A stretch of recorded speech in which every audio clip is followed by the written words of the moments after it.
And when people say that's an extraordinary claim to say that there is another intelligent species, I say it's an extraordinary claim to say that we are the first ones and that we are the smartest. If we were to allocate the funds that we currently allocate to military expenses, okay, if we were to allocate that to space explorations, we could have filled the habitable zone around 20 stars with million CubeSats every year.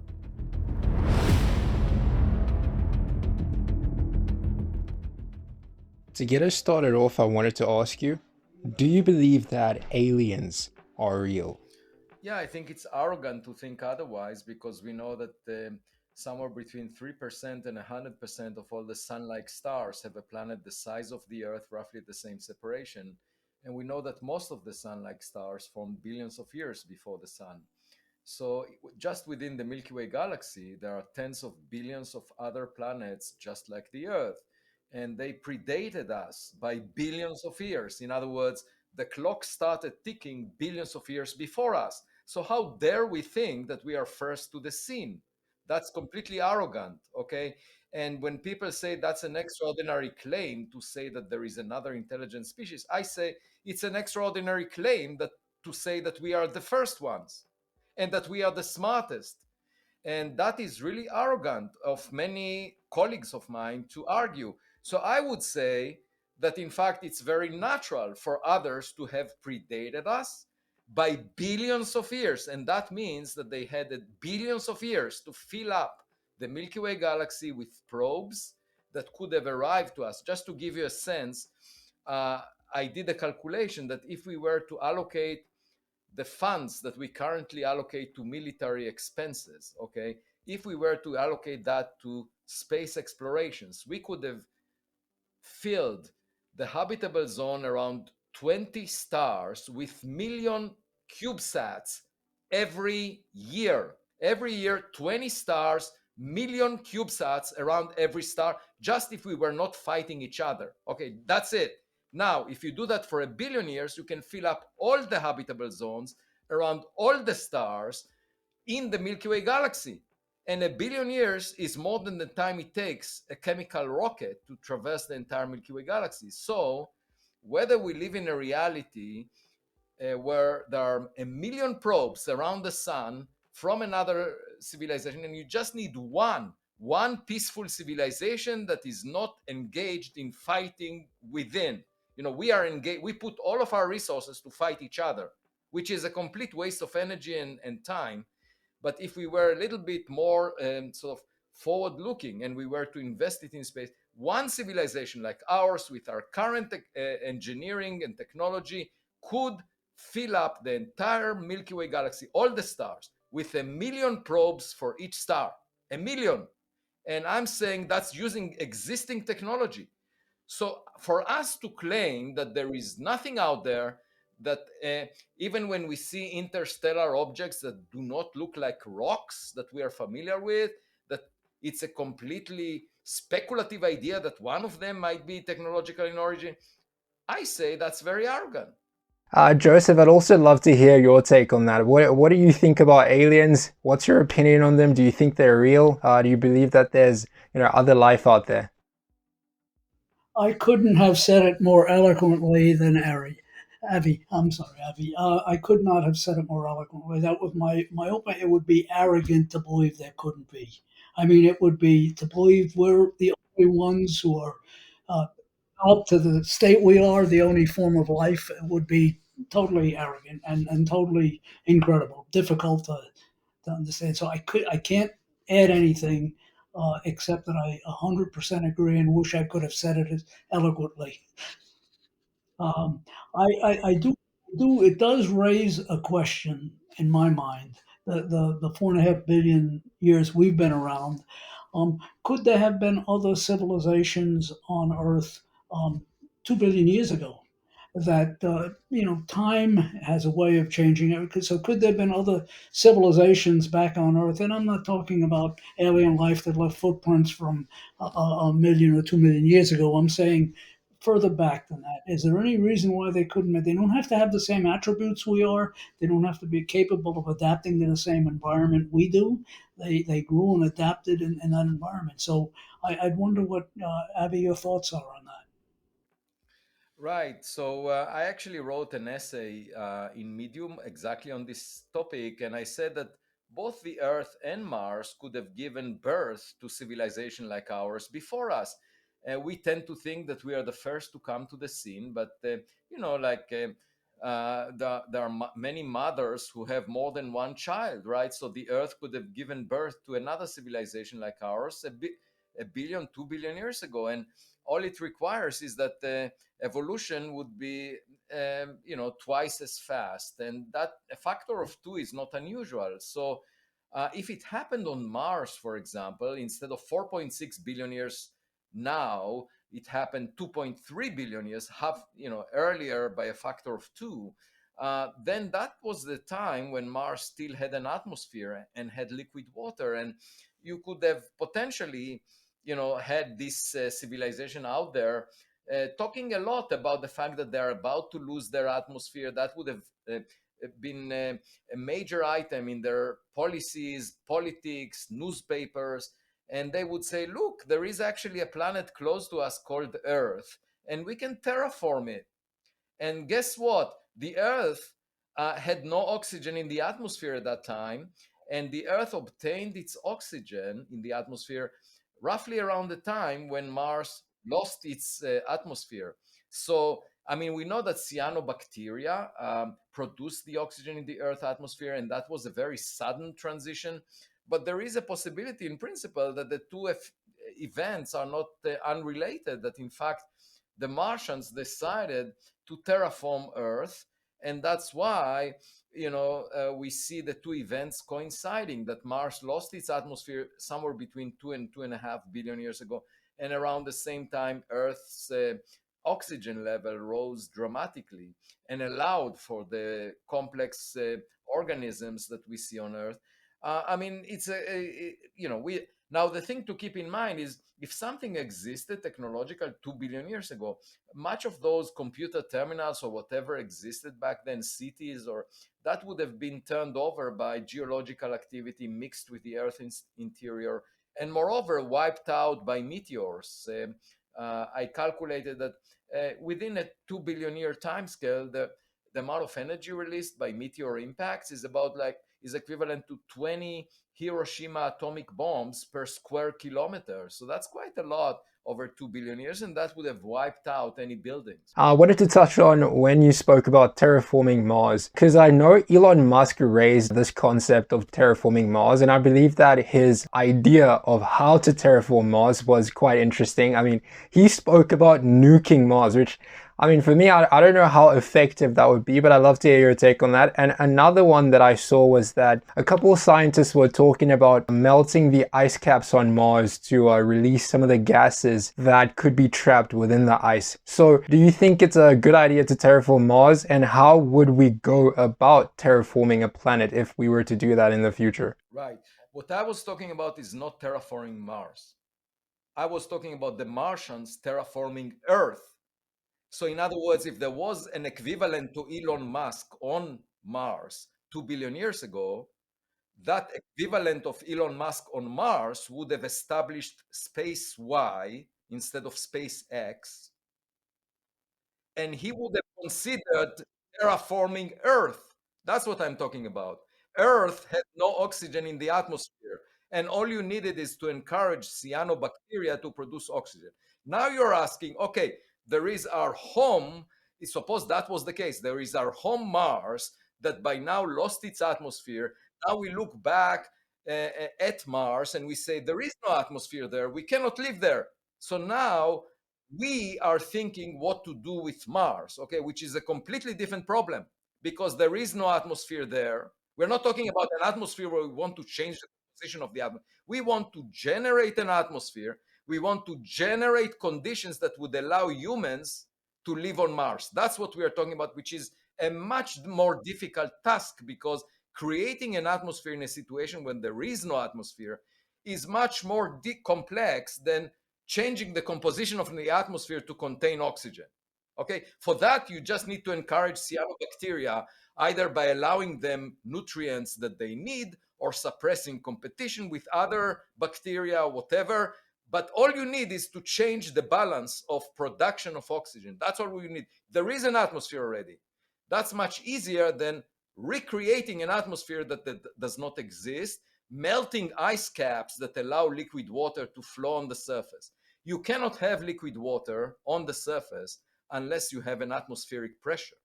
Okay, so that's a major engineering problem.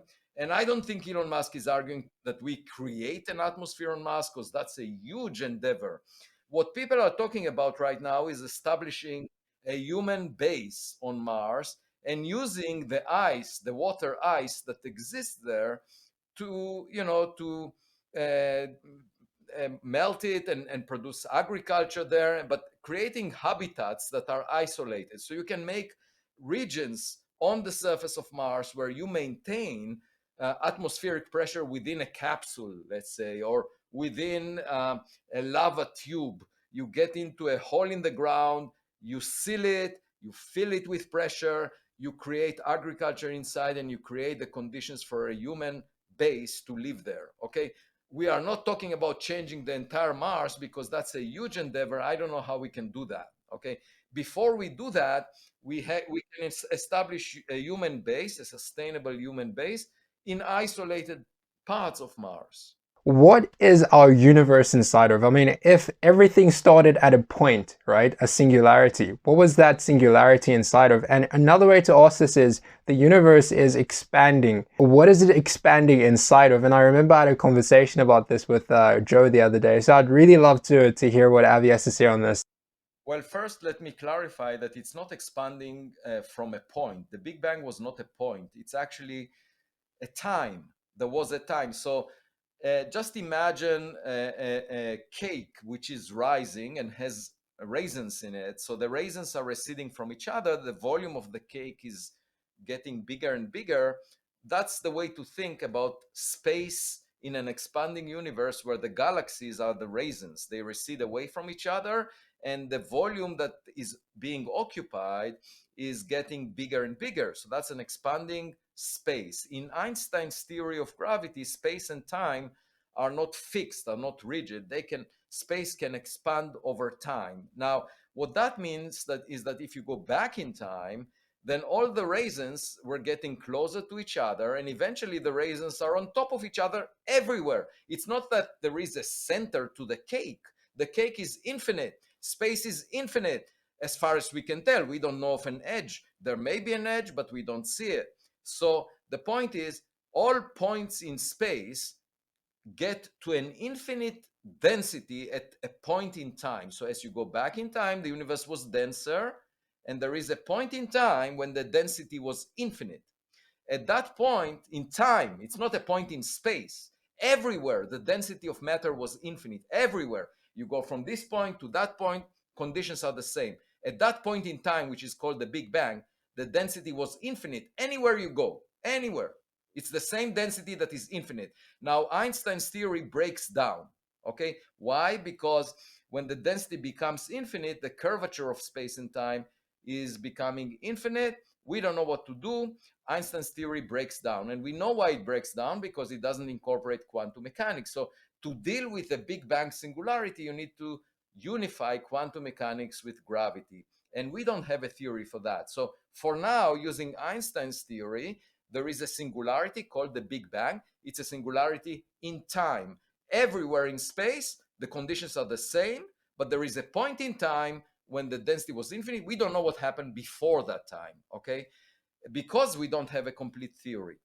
So now, if you ask what will happen in the future, well, the universe will continue to expand, but in fact, we see that it's expanding at an accelerated rate. There is what is called the cosmological constant, or the vacuum energy density, which is creating negative gravity and making the universe accelerate its expansion. So if you imagine another galaxy, it's not just receding away from us, but the speed by which it's receding away from us increases with time. And eventually it exceeds the speed of light.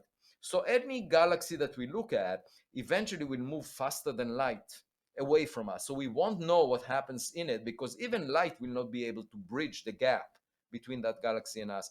And it's sort of like imagining a friend that is crossing the event horizon of a black hole. Once that friend goes into the black hole, you cannot receive any text messages from that friend. So you cannot know the whereabouts. That's what happens when someone crosses the horizon of a black hole, but it also happens when a galaxy crosses the horizon of the universe in an accelerating universe. So we will be left in a vacuum with nothing around our galaxy in the once the universe will age by a factor of 10. Okay, so that's our future. And in terms of the past, we don't know what we started from before the Big Bang. And there are various theories trying to address it. Maybe there was a contracting phase before that, and there was a bounce. Maybe my suggestion was maybe our universe was created in the laboratory. There was another civilization that knew how to unify quantum mechanics and gravity and created a baby universe. And so if you ask who created the universe, it's some scientist in a white lab coat.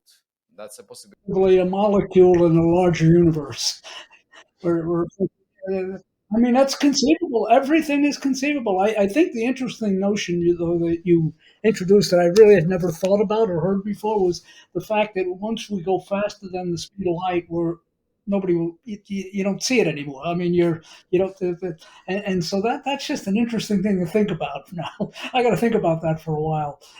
Einstein theory, as far as I know, and I'm not a physicist, but Einstein theory says that it's impossible to travel at the speed of light, but it doesn't say you can't go faster or slower. It just says exactly at the speed of light, everything the mass is zero, right? And so that's the only. No, you can't get information. You cannot get a signal to propagate faster than light. So that means that you lose contact. I mean, space itself can move faster than light to distant point and be separated. Just like think about a balloon which is being inflated and there are ants on the surface of the balloon. So in principle, if you inflate the balloon very fast, the ants will be separated faster than they can walk.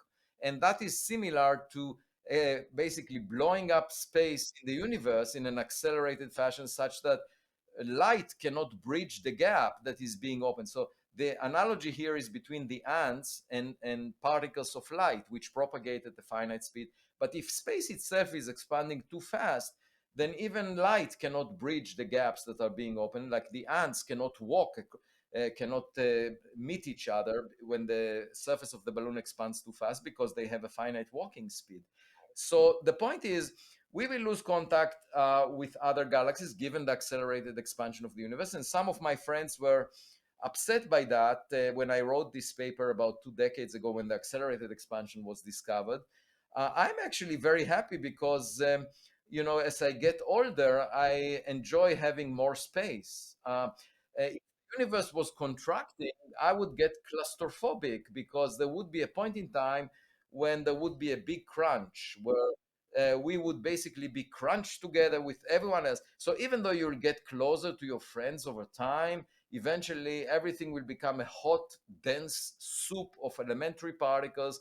That to me is claustrophobic. I hate such a future. I would much rather be in an expanding universe, and gladly we are. Do you think that antimatter has anything to do with? Well, firstly, actually, what I want to ask is what is antimatter? Because I've been hearing a lot of scientists say that antimatter is the cause for the expansion of the universe. But what is antimatter? Because I don't think we have a proper understanding as to what exactly it is and what its properties are. We have an excellent understanding. There is nothing unknown about the antimatter. So antimatter, just to explain, is the same as matter, but when antimatter and matter meet, for example, for every matter there is an antimatter particle. So an electron has a positron, a proton has an antiproton. This was recognized as soon as quantum mechanics was formulated. Paul Dirac wrote the equation for quantum mechanics and realized this symmetry, that for every particle there is an antiparticle. If we are talking about fermions, which are a special type of particles. So the point is, when a particle meets the antiparticle, they annihilate into radiation. Okay, so when an electron meets a positron, they disappear, and you get two gamma rays, two photons coming out of that process. And all of that is well understood, perfectly known. There is nothing uncertain, nothing unknown about antimatter. It's just that what we find in our universe is matter, not antimatter. And so you ask yourself, okay, how is it possible that we have matter, a surplus of matter in the universe? Why is that? Because if the universe started symmetric, if there was equal amount of matter and antimatter, there would be equal amount of electrons and positrons, equal amount of protons and antiprotons, and so forth. If that were the case, they would annihilate and there would be nothing left except radiation, except photons. But what we find is we are made of matter. There is no antimatter around to compensate for that. So there is a fundamental question in cosmology: what created the surplus of matter over antimatter? Okay, and there are various mechanisms that were proposed. It's still not resolved. This question is not resolved, but we know for a fact that the universe contains a surplus of matter over antimatter, because if it didn't, you would have nothing. You would have just radiation. It wouldn't exist. Okay, so there is nothing unknown about antimatter. It's just that it's a very rare thing. Now we can create it in the laboratory, but it costs a lot of money to produce antimatter, because you need to collide particles at very high energies, and then they produce positrons, antiprotons, and so forth. But it's very expensive to do it in the lab. Avi, I think he might be referring really to dark energy and dark matter versus antimatter. So we don't know. Okay, so I was talking about ordinary matter that we are familiar with, and then there is the whole question of what is most of the matter in the universe. And we know that it's of a type that we have not figured out yet. It's called dark matter, and it was discovered already 90 years ago by Fritz Zwicky in 1933, when he observed clusters of galaxies and noticed that there is much more matter in them that binds them gravitationally than the ordinary matter that we can see in the form of stars, in the form of gas. So he said, well, there is a substance. We don't know what it is. It's invisible to us.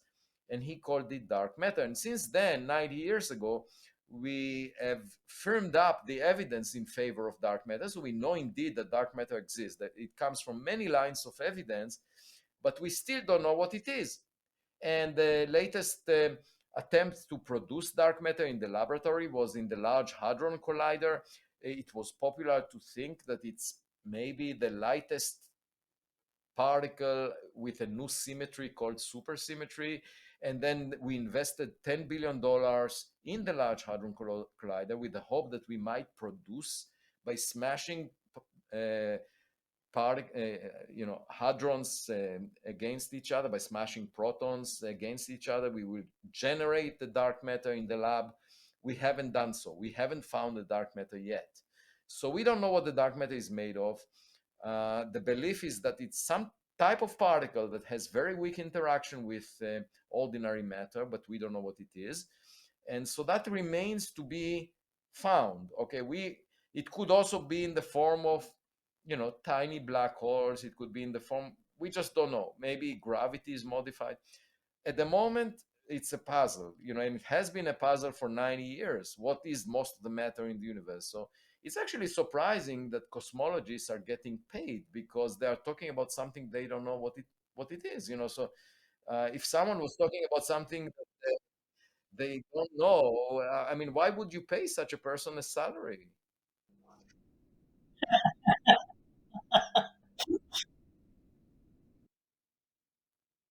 And I actually also wanted to touch on black holes.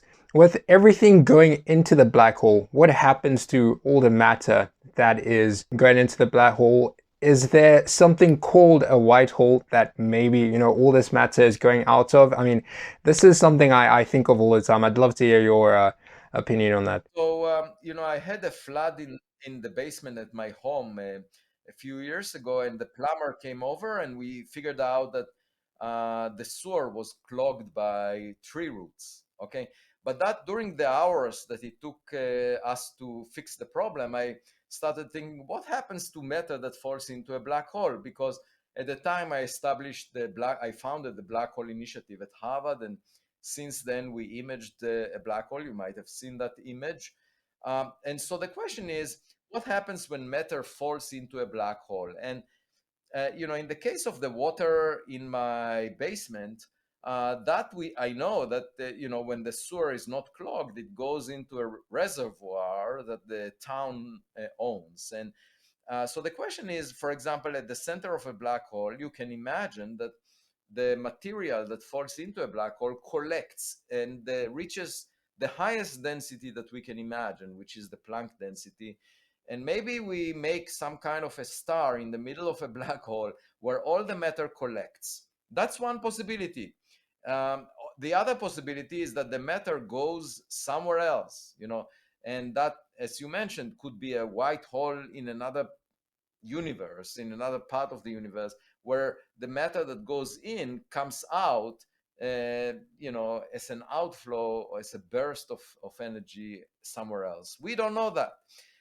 The reason we don't know what happens to the matter is because, for the same reason that we don't know what happened before the Big Bang. It's again another singularity in Einstein's theory, the singularity of a black hole, and we just don't know what happens near it because we don't have a quantum theory of gravity. So at the moment, it's an open question. Do you think there's other universes, out there accompanying our universe, or is that So here is my take on that. As much as I may sound as someone that thinks about the far away things, I try to be with my feet on the ground, so to speak. And so when I hear people that put goggles on their head and visit the metaverse where they look always like Brad Pitt, they have celebrities as their neighbors, I don't like that, because this is not the reality that we all share. This is something they wish for, and they put the goggles on their head to feel better.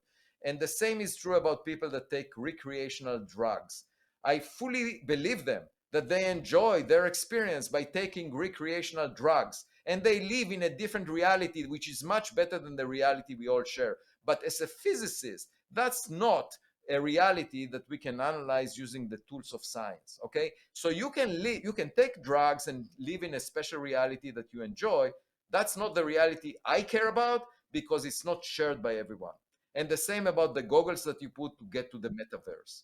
And now we get to the multiverse, which is a reality that some physicists decided to discuss just because it allows them complete freedom to speculate about whatever they want. So they cannot make predictions regarding the reality we live. They cannot explain why the universe has a cosmological constant of the value we see. They cannot explain various properties. So then they say, oh, actually, there is this multiverse where everything that is possible takes place, and everything that can happen will happen an infinite number of times. Now, the problem I have with that is you cannot rule it out, because we have our own universe, and then they say there are all these other regions of space and time where the conditions could be anything. So first of all, if you have a kid or a student, the student gets a D in an exam, the student performs really bad, but the student can think, oh, you know what, there is another part of the multiverse where I get an A. And not only that, I get an A an infinite number of times. So I shouldn't worry about the D that I got in this part of the multiverse. I am not responsible for anything. And to me, that sounds like an intellectual suicide, basically. It's basically saying everything is possible. It's just like taking recreational drugs. Basically, you believe in some fantasy, you cannot rule it out. It's not being shared by everyone. So you can advocate for that. I don't buy into this. Okay, I think it's bankruptcy, basically, of physicists to claim that part of their occupation as physicists, because the whole point about scientific knowledge is the ability to rule it out. If you can't rule it out, it's not scientific knowledge. Okay, if you claim something that cannot be ruled out, that has been the practice of a lot of philosophical discussions. People talked about how many angels can dance on the head of a pin. Okay, so we can discuss that. I say 10 angels. Someone else will say, okay, if we go to 10 dimensions, I can add more angels. And we can talk about it forever and we can argue and show that we are smart. Okay, but that's not the issue. The issue is, do angels exist? We don't know. So why would we even talk about it? It's a waste of time. We live for such a short time. I say, some people get pleasure of speculating about things that cannot be tested, because then they will not be held responsible for the predictions they make. They cannot be falsified, so they will always be right. They do mathematical gymnastics. You have a whole community of people doing string theory for 50 years without being tested by experiments. And I say, go ahead, do whatever you can take drugs, you can put goggles, you can do whatever, which this is all very fashionable now, to feel good about yourself by living in a virtual reality. And I say, go ahead, do whatever you want. This is not part of physics. Physics is supposed to be about scientific knowledge that we can falsify, that we can prove wrong if the experiment gives us evidence otherwise. For humans to be a multi-planetary species, and in order to develop spacecraft that could travel at the speed of light, close to the speed of light I should say, what type of technology would we need to develop in order for that to be possible? So first I should say, we don't need to move close to the speed of light. You just need to be patient. So in principle, we can fill up the Milky Way galaxy with chemical rockets that move at one part in 10,000 of the speed of light. These are the rockets that we launched so far into space. And you just need to be patient. You can reach the edge of the Milky Way galaxy in 500 million years. And to reach the nearest star will take 50,000 years. So especially if you're sending technological equipment, for example, artificial intelligence systems, they have patience. It's not like humans that have a finite lifetime of 100 years or whatever. I mean, so if you are sending technological equipment, it could travel for 1 billion years, no problem whatsoever. And then you don't need to move at the speed of light. Moving at the speed of light, I'll tell you what the issue is. First of all, uh, getting to the speed of light requires a lot of energy. Second, when you get to the speed of light, if you collide with dust particles or even just gas particles, it's just like a nuclear explosion whenever such a particle hits your spacecraft. So it creates a huge damage. So that's another risk that you have. And then finally, if you want to reach a destination, so after you invested all the energy to accelerate your spacecraft, then you need to invest the same amount of energy to slow down, because if you were to collide with that planet at the speed of light, nothing will be left of you. So I think this is all arguing that it's better to move at chemical rocket speed, because we know how to slow down, we know how to approach a planet. You just need to be patient, okay? And we have already that technology. And by the way, if other civilizations are using the same approach of chemical rockets, the beautiful thing is that the speed of chemical rockets is about a tenth of the escape speed from the Milky Way. So that means none of these chemical rockets would actually escape from the gravity of the Milky Way galaxy. So it's just like packages that keep accumulating in your mailbox. So all of the chemical rockets ever launched over the past billions of years by any civilizations, they should still be around. They will not be able to escape from the Milky Way, because the escape speed is 10 times faster than the speed of chemical rockets.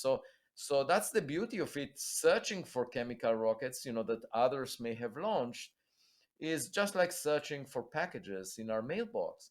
It's very different from searching from radio signals, which the SETI community was engaged in the past, which is more like looking, searching for, waiting for a phone call. And you may not get a phone call, but you may get a lot of packages in your mailbox that accumulated over time. Joseph, I'd also love to hear your opinion on this, because with your time at NASA, are there any interesting spacecraft that you could share, or maybe some technology that you think would be great for going forward with traveling the universe for humans? They really, the world that I come from really didn't look at trying to reach the stars at this point in time.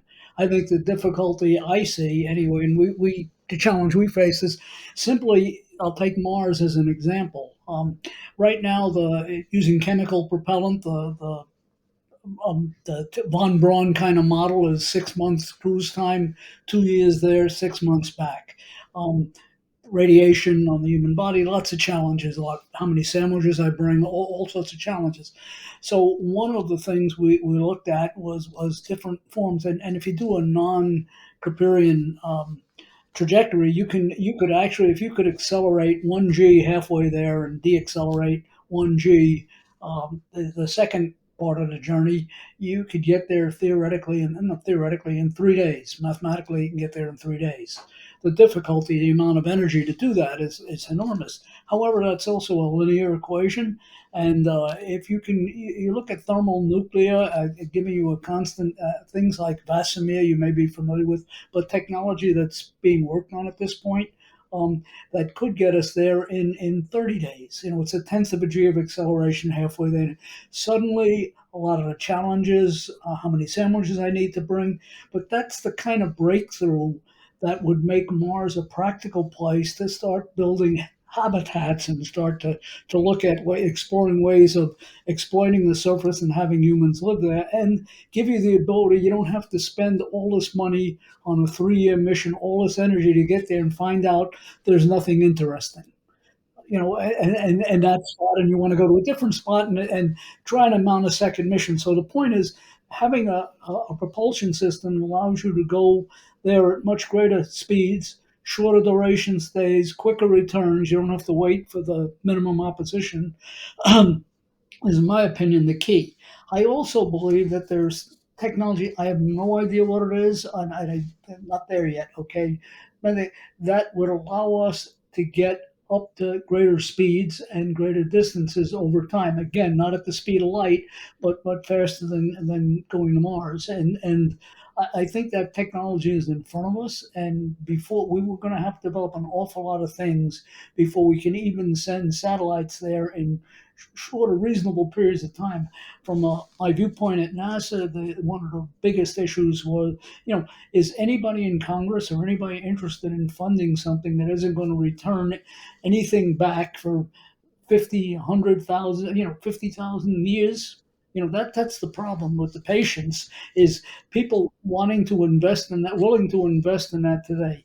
There are, and Abby, you may be familiar with some work being done where they're sending these micro, I don't want to call them, they're not micro satellites, but they're small satellites the size of a silver dollar, a half a dollar, a 50, and it's flooding with a lot of them, and they're going to tend to use between Earth, sunshine, radiation, and lasers, propel them out, as you pointed out earlier, in the tens of thousands towards stars. And I think it's called Starshine or Starlight. Uh, Starshot, and actually, I'm the head of the advisory board for that project.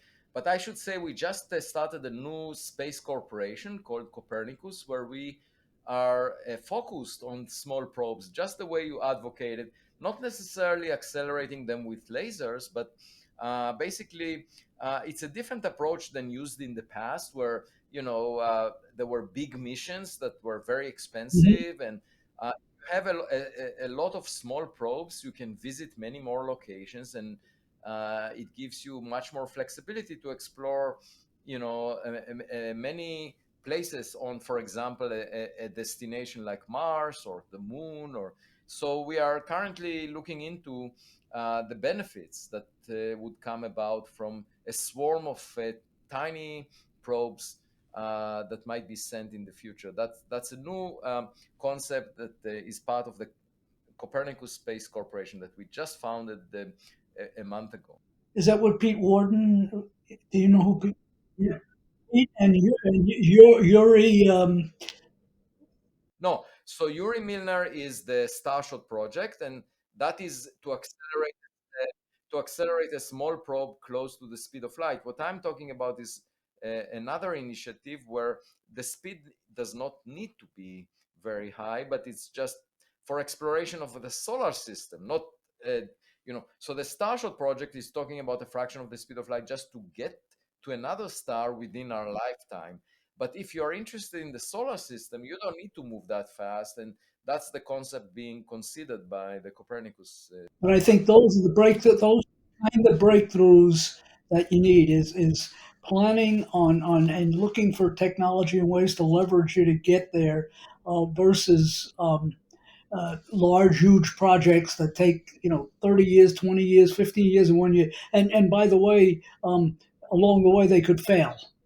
We're doing it with multiple probes, multiple. You got a lot of natural redundancy built into it and reliability in terms of achieving your objective. And by the way, nature itself recognized that, because when you look at dandelion seeds that are, obviously nature spreads a lot of seeds, some of which never make it, but it's an approach that nature appreciated for, for reproducing what is already here.